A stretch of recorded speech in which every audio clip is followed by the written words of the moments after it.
There is common sense, there is sense, and there is something beyond sense.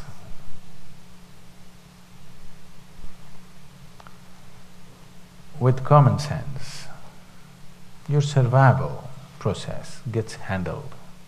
You don't have to be brilliant, you just have common sense.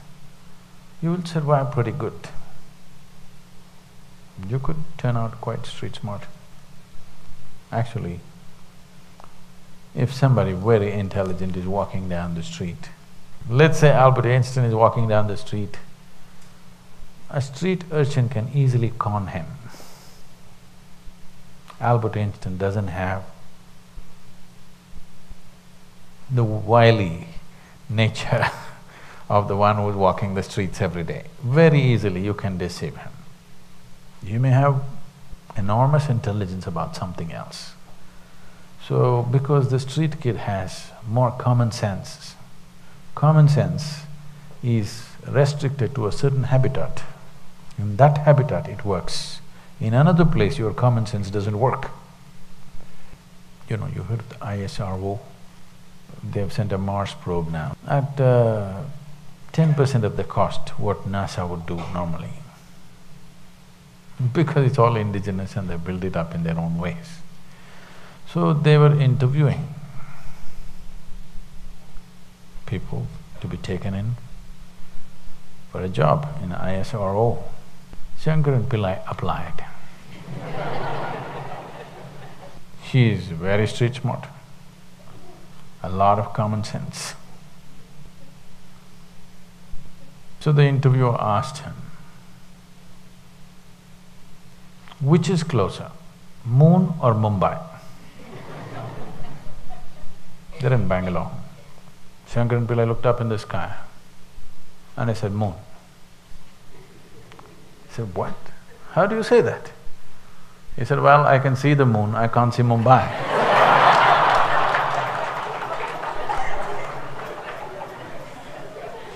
So, this kind of sense goes well in certain things. But if you want to transcend, you need a different kind of sense. This kind of sense is good on the survival mode. When you're on a survival mode on the street, this kind of sense works pretty good. If we try to go all over with this kind of sense, we'll become one big mess.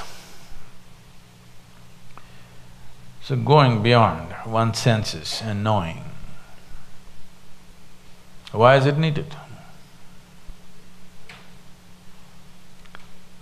It's not needed if you're thinking in terms of a need. If you're using the word need as whether it is necessary for my survival or not, it's not needed. But unfortunately, if you had come here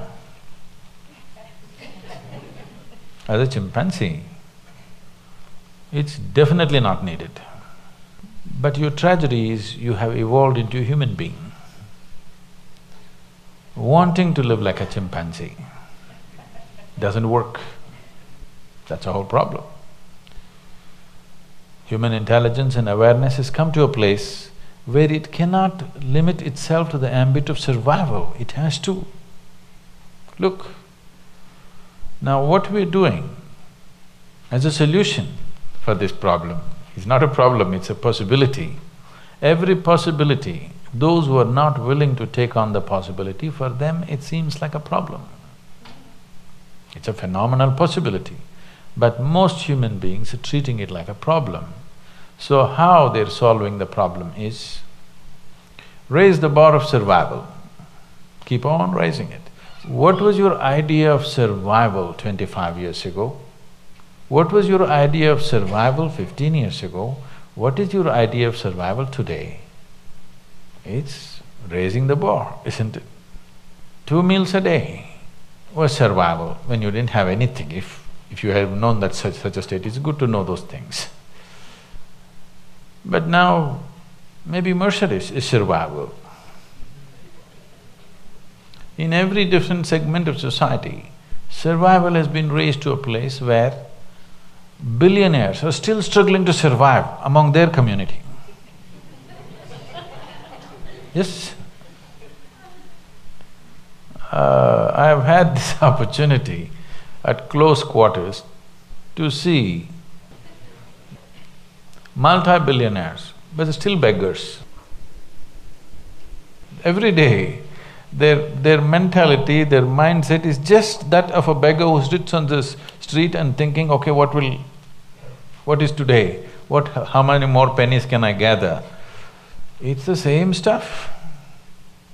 It's just the numbers have increased, but the experience of life is still the same. Because you raise the bar of survival. Now, your whole life, it doesn't matter what you do, still goes in survival. Everybody, I won't fix this for you. In your life, you must fix it. How much is survival?